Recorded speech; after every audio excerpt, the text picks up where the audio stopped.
지난달 28일에 서울 종암경찰서에 장위동에 사는 39세 한 여성이 자신이 실수로 큰 돈을 분실했다는 신고를 해왔습니다. 이 여성은 자신의 집에 미화 28만 달러, 한화로는 약 3억 1천만 원에 이르는 큰 돈을 담요와 함께 비닐봉투에 담아두었는데 치매를 앓고 있는 어머니가 쓰레기인 줄 알고 바깥으로 내어놓았고, 그래서 그것을 분실하게 되었다는 겁니다. 얼마나 큰 충격을 받았겠습니까? 그동안 집을 판 돈, 그리고 또 일해서 수고하고 번 월급 중에 일부분을 모으기 시작해서 그것을 달러로 환전해서 보관하고 있었던 것인데 일순간에 잃어버렸다니 큰 충격이었을 겁니다. 뉴스를 접한 많은 사람들이 안타까워했고, 그리고 수많은 댓글들에 누구인지 모르겠지만 그 돈 봉투를 습득한 분들은 꼭 이분들에게 돌려주면 좋겠다는 댓글들도 달렸었습니다.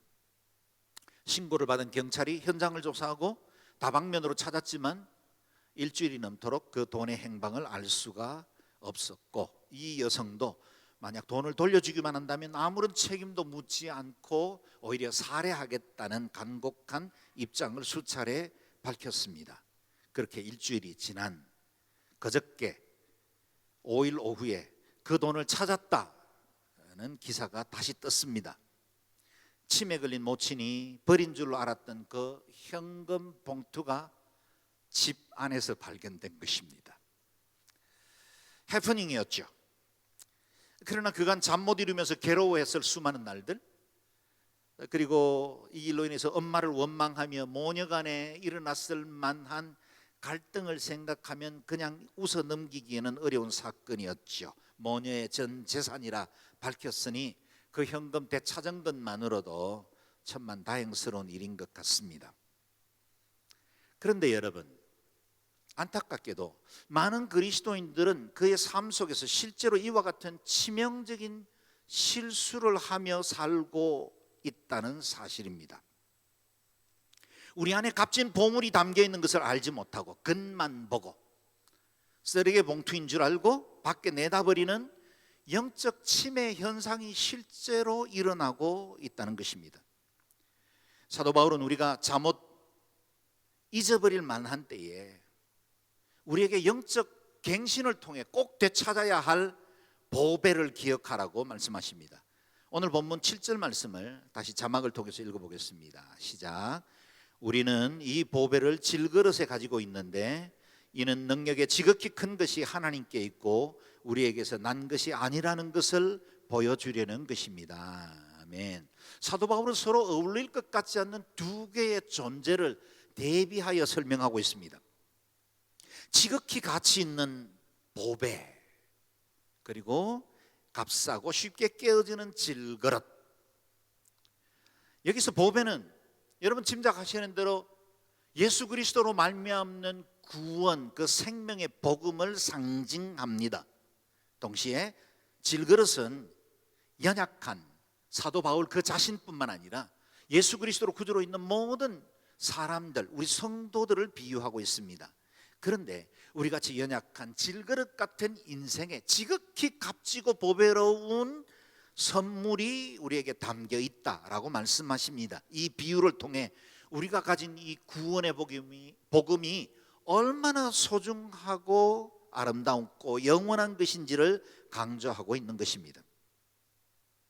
우리가 알고 있는 이 성경에는 곳곳에서 인간은 진흙이거나 아니면 질그릇 같은 존재라고 그렇게 표현을 합니다. 내가 죽은 것처럼 잊혀진 존재가 됐고 깨진 질그릇 조각같이 돼버렸습니다. 시편의 고백 중에 하나이죠.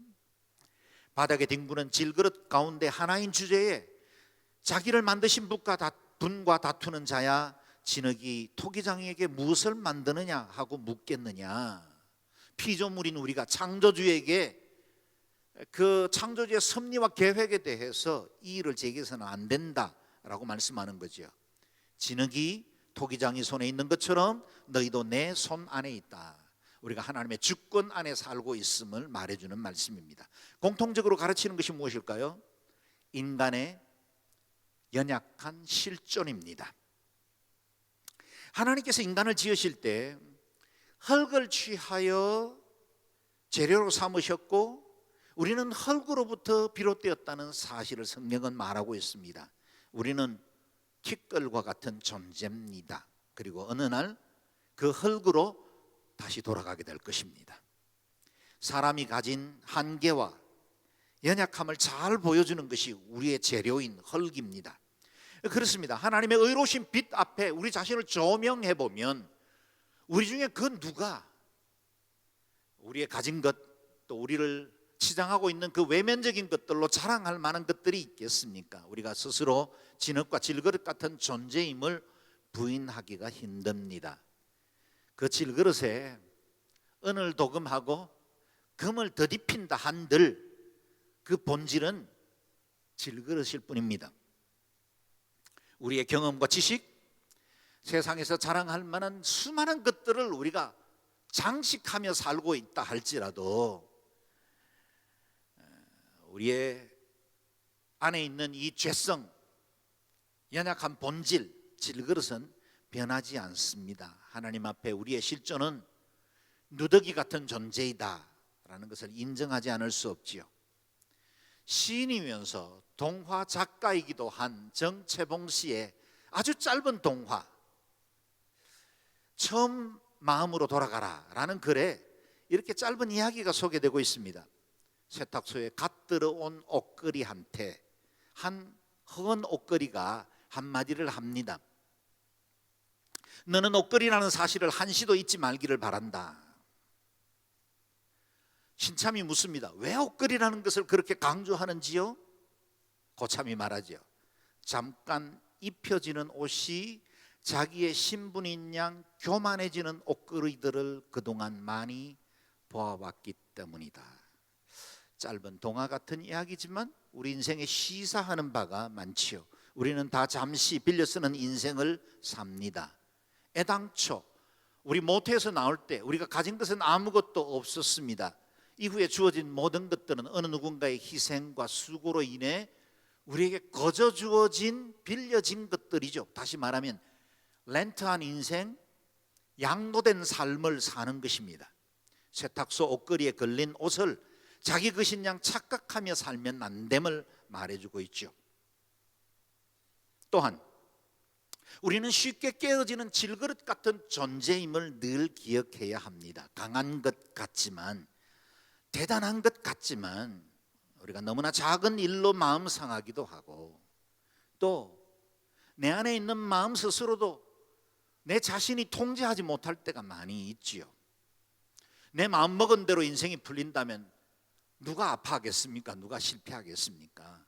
내 마음도 내 스스로 움직일 수 없는 연약한 존재이라는 걸 알게 됩니다.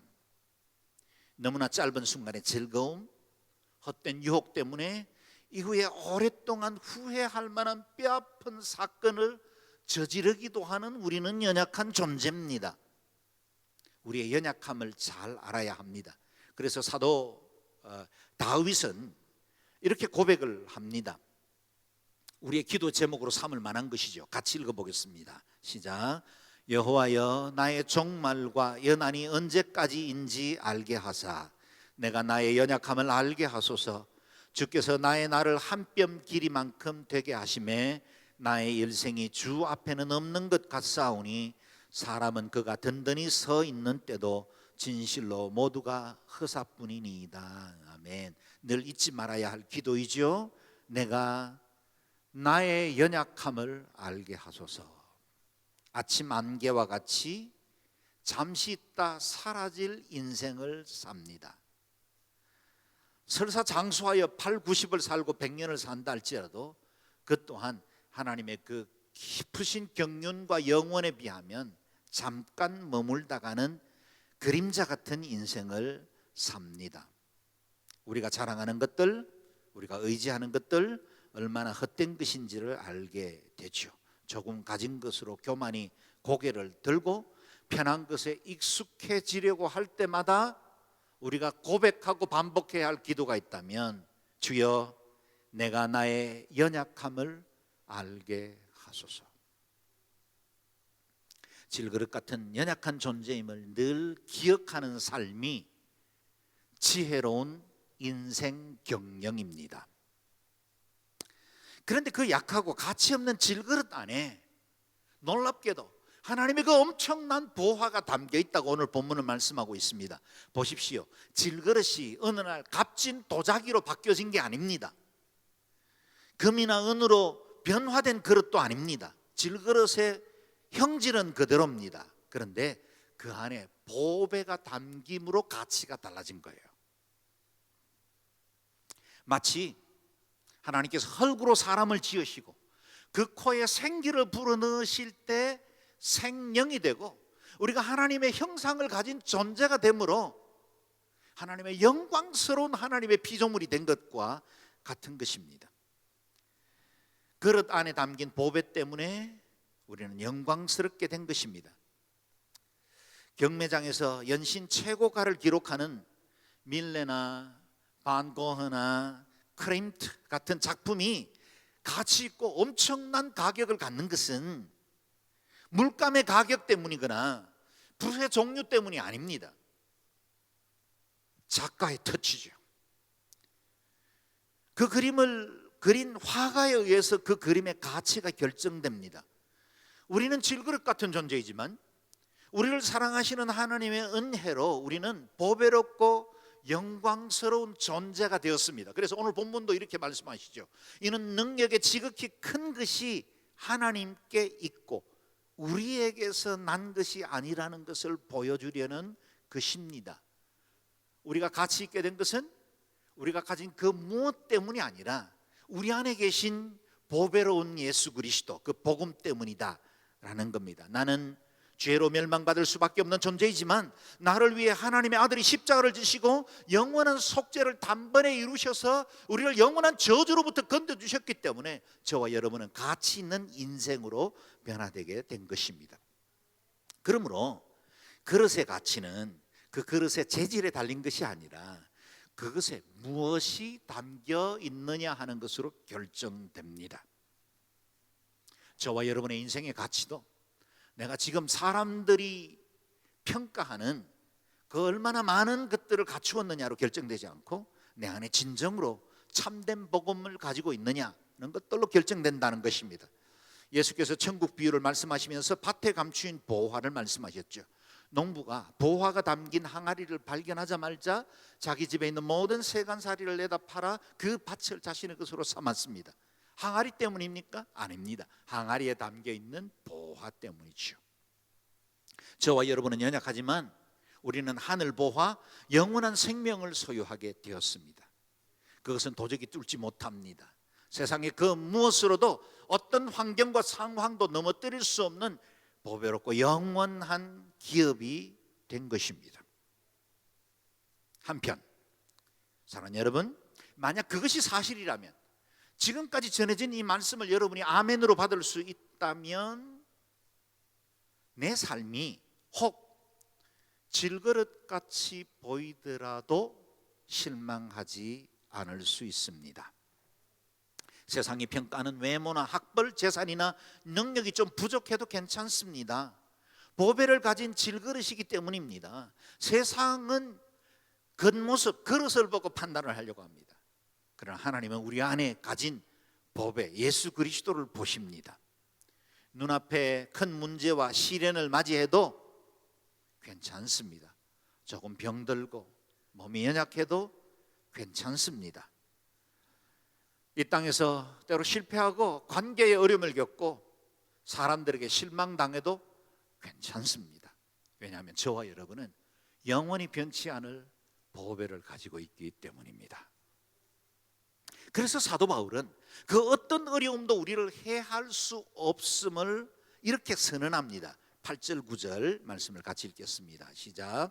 그러므로 우리는 사방으로 환난을 당해도 절망하지 않고 답답한 일을 당해도 낙심하지 않습니다. 핍박을 당해도 버림받지 않고 넘어뜨림을 당해도 망하지 않습니다. 아멘. 우리가 질그릇 같은 존재이기 때문에 당할 수 있는 사중의 어려움, 사방의 공격을 말하고 있습니다. 동시에 하나님으로부터 비롯된 지극히 큰 능력, 하나님이 우리에게 부여해 주신 이 보배로운 능력을 가지고 있으면 이 모든 어려움들도 이길 수 있다라고 말씀하십니다. 질그릇 같은 삶을 공격하는 사방의 어려움이 뭘까요? 오늘 본문에 네 가지를 말하고 있는데요, 그 네 가지는 환난도 있고 답답한 일을 당하기도 하고 핍박도 당하기도 하고 넘어뜨림을 당하기도 합니다. 그것은 사도 바울이 복음 전도를 하는 중간에 경험했던 어려움이기도 했지만 동시에 그리스도인으로 살아가는 모든 주님의 제자들이 경험할 수 있는 어려움이기도 하지요. 오늘 우리 한국교회와 성도들이 당하는 시험이 이와 같이 사방으로 우겨쌈을 당하는 어려움 아닐까, 그런 생각을 해봅니다. 코로나의 진원지로 교회가 한때 뉴스 선상에 올랐고 이후에는 몇몇 선교단체가 또 문제가 되면서 매일 저녁 뉴스를 볼 때마다 안타깝고 답답한 마음을 금할 길이 없습니다. 한국교회 온전하지 않았습니다. 우리의 실수, 미숙함 인정합니다. 그럼에도 불구하고 6만 4천여 한국교회에 비해서 일어난 일들은 다른 어떤 기관들보다 지극히 작은 일이었는데 세상 앞에 비난받고 세상이 교회에 대해서 부정적으로 말하는 것은 우리가 넘어지고 실수한 것보다 너무 대가가 가혹하다, 그런 생각도 지우기가 어렵습니다. 우리는 사방으로부터 우겨쌈을 당하고 있습니다. 혹시 한국교회가 한국 사회로부터 버림받는 것은 아닐까 두려움도 있습니다. 한국교회를 향한 비난과 핍박도 더욱더 거세지는 것 같습니다. 어찌 교회만 그렇겠습니까? 우리 성도들의 개인의 삶이나 가정의 기업에도 어려움이 주어진 시기를 삽니다. 크고 작은 답답한 일들이 일어납니다. 낙심할 만한 상황입니다. 코로나 1년이 지났지만 그래서 백신 개발이 되면서 어느 정도 끝이 보이는 것 같지만 또 다른 부정적인 전망들도 여전히 소식이 들려오기도 합니다. 그런데 이 질그릇 같은 우리가 당한 사중의 어려움에도 우리가 결코 낙심하거나 좌절하지 아니할 이유가 있습니다. 이는 능력의 지극히 큰 것이 하나님께 있고 우리에게서 난 것이 아니기 때문입니다. 우리는 보배 곧 지극히 큰 능력을 가지신 예수님의 복음을 소유하고 있습니다. 예수 그리스도가 답입니다. 소망의 복음을 굳게 붙드는 것이 우리가 살 길입니다.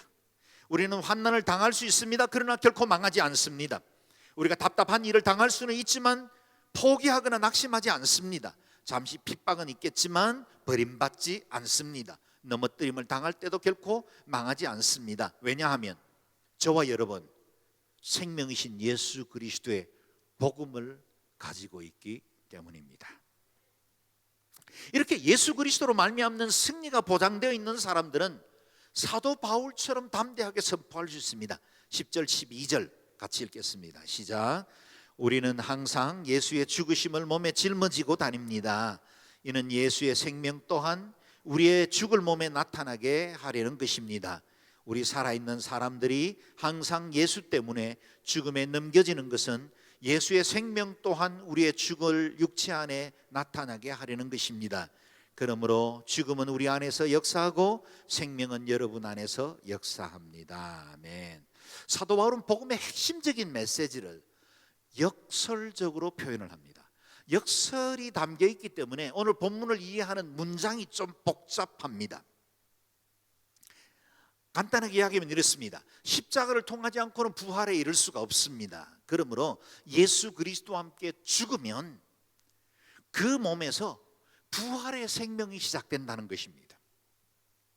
사도 바울은 예수 그리스도 영원한 생명과 부활을 사모했기 때문에 내가 그리스도와 함께 십자가에 못 박혔다고 말할 수 있었던 겁니다. 그는 질그릇 같은 자신이 철저히 죽음으로 그 죽음 위에 그리스도의 죽음이 덧입혀 영원한 생명을 얻게 되는 것이라고 말하고 있는 것입니다.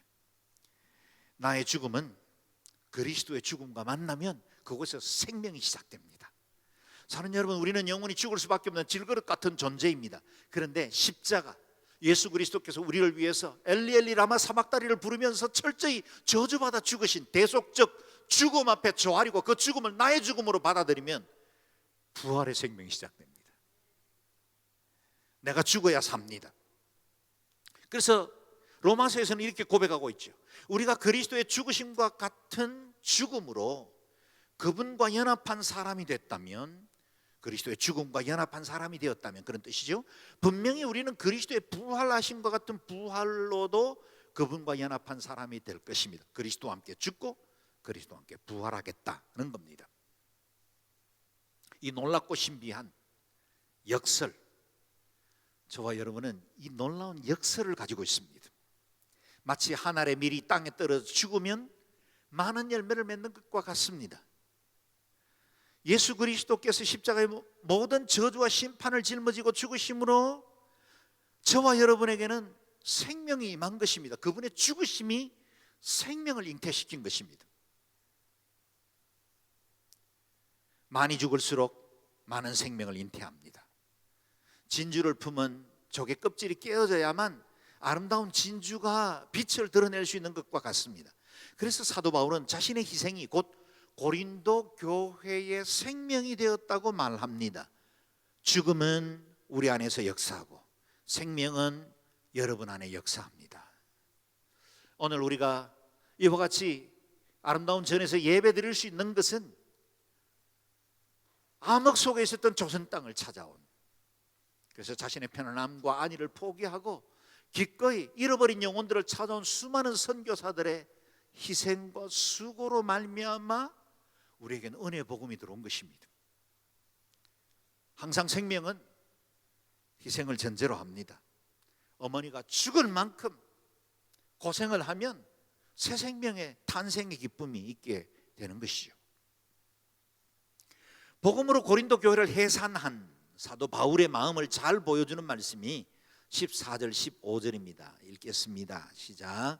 주 예수를 살리신 이가 예수와 함께 우리도 살리시고 여러분과 함께 그 앞에 서게 하실 것을 우리가 알기 때문입니다. 모든 것은 여러분을 위한 것입니다. 이는 하나님의 은혜가 더 많은 사람들에게 풍성해져서 넘치는 감사로 하나님께 영광을 돌리게 하려는 것입니다. 아멘. 사도 바울은 자신의 수고와 희생을 통해 그 자신도 생명을 얻었을 뿐만 아니라 고린도 교회가 탄생되고 거기 수많은 사람들이 생명을 얻게 되었다는 사실을 말하고 있습니다. 지난 주일 본문의 5절에 보면 그리스도 예수께서 주 되신 것과 예수 때문에 우리가 여러분의 종된 것을 전파한다고 선언을 했죠. 바울은 기꺼이 고린도 교회를 위해서 자신이 종되었음을 말하고 있습니다. 그가 종된 겁니다. 그래서 고린도 교회는 살게 되었습니다. 우리가 예수 그리스도의 제자가 된다는 것은 이제는 모든 미래가 보장된 편안하고 안일하고 풍요로운 인생만 주어진다는 뜻이 아닙니다. 우리가 주님을 따르기로 결정하는 그 순간 우리 각 사람들에게도 십자가가 주어집니다. 저와 여러분이 걸어가야 할 길은 좁은 길입니다. 세상 사람들 다 이해 못할 수 있습니다. 모든 사람들이 박수 쳐주는 길은 결코 아닙니다. 좁은 문으로 들어갑니다. 미랄처럼 땅에 썩어져야만 하는 삶입니다. 이렇게 내가 죽어야 내 남편이 살고 내 아내가 삽니다. 부모가 개인적인 야망을 버려야 우리 자녀들이 삽니다. 교사로 그리고 순장으로 여러 사역팀에서 더 많이 섬겨야 그 교회는 생명을 얻는 사도행전적 교회가 될 수 있습니다. 교회가 더 무릎 꿇으면 이 세상이 삽니다. 더 낮아지고 더 많이 섬기고 우리가 철저하게 이 민족을 섬기면 대한민국이 변화받게 될 것입니다. 이러한 삶, 세상과는 정반대 정신으로 살아도 좋을 만한 이유가 오늘 본문에 기록되어 있습니다. 희생하고 수고하는데 괜찮습니까? 예, 그래도 괜찮을 만한 이유가 있습니다. 16절 17절 같이 읽겠습니다. 시작. 그러므로 우리는 낙심하지 않습니다. 우리의 겉사람은 쇠할지라도 우리의 속사람은 날마다 새로워지고 있습니다. 우리가 잠시 당하는 가벼운 고난은 그것을 모두를 능가하고도 남을 영원한 영광을 우리에게 이루어 줄 것입니다. 아멘. 우리 각 사람들은 그 사람만으로 살지 않습니다. 그 사람은 나이가 들면 기력이 쇠해지기도 하고 이전에 아름답던 얼굴에도 주름이 잡히고 세월이 흘러간 흔적들이 남게 될 겁니다. 기억이 쇠퇴해집니다. 이전엔 알지 못했던 새로운 질병에 직면해야 되는 어려움도 있습니다. 이렇게 우리 겉사람은 날로 쇠하여질 겁니다. 그런데도 우리는 낙심하지 않을 이유가 있습니다. 왜냐하면 우리 속사람은 세월이 지나갈수록 더 새로워지기 때문입니다.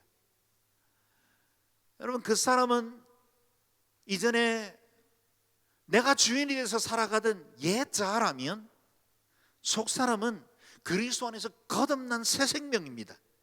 이 새 생명은 시간이 지나면 지나갈수록 점점 더 새로워지고 생명력을 얻게 됩니다. 왜요? 이 속사람이 영원히 살아갈 천국이 가까워지거든요. 우리는 본디 흙으로 지어졌고 질그릇 같은 인생을 살아가는 동안 점점 쇠하여져서 땅과 가까워질 것이고, 우리 속사람은 믿음 생활을 해오는 동안 날로 더 새로워져서 하나님의 그 영광스러운 나라에 가까운 존재가 되는 것입니다. 그래서 우리는 더 새로워집니다. 더 영적 능력을 얻게 됩니다. 요즘 많은 사람들에게 감동을 주는 스승님 한 분이 계시죠. 철학자이면서 또 기독교계의 큰 어른이기도 한 김형석 교수님이시죠. 올해로 102세가 되셨지만 아직도 정정하십니다. 한 신문에서 인터뷰를 하셨는데 여전히 몸도 또 마음도 얼마나 정정한지 정말 맑고 꼿꼿한 분입니다. 그분이 쓴 글에 제목이 이렇습니다. 100년을 살아보니. 100세 시대라고 말하지만 우리가 다 100세 살아보는 건 아니지 않습니까? 그런데 이분이 100년을 살아보니 절대로 행복할 수 없는 두 부류의 사람들이 있더라는 겁니다. 이 두 부류의 사람은 행복을 누릴 줄 모르는 사람이라는 겁니다. 그 첫 번째가 정신적 가치를 모르고 사는 사람이고, 둘째는 이기주의자들이다 그랬습니다. 오늘 본문 말씀으로 김영석 교수님의 그 말씀을 재해석하면 이렇게 됩니다. 겉사람을 추구하며 사는 사람은 절대로 행복을 누릴 수 없다.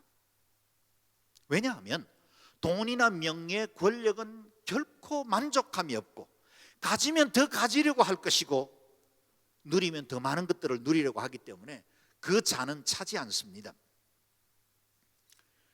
또한 이 외면적인 것, 그 사람을 장식하는 것들은 쉬 사라집니다. 돈은 변덕이 심합니다. 우리를 배반할 겁니다. 곧 실망스럽게 만듭니다. 돈도 명예도 쾌락도 금세 우리를 떠날 수밖에 없는 존재입니다. 돌고 도는 것이거든요. 또한 두 번째, 자신을 위해 사는 이기적인 사람도 결코 행복할 수 없습니다. 행복은 관계 안에서만 아름답게 자라날 수 있습니다. 이기적인 사람은 관계가 무너집니다.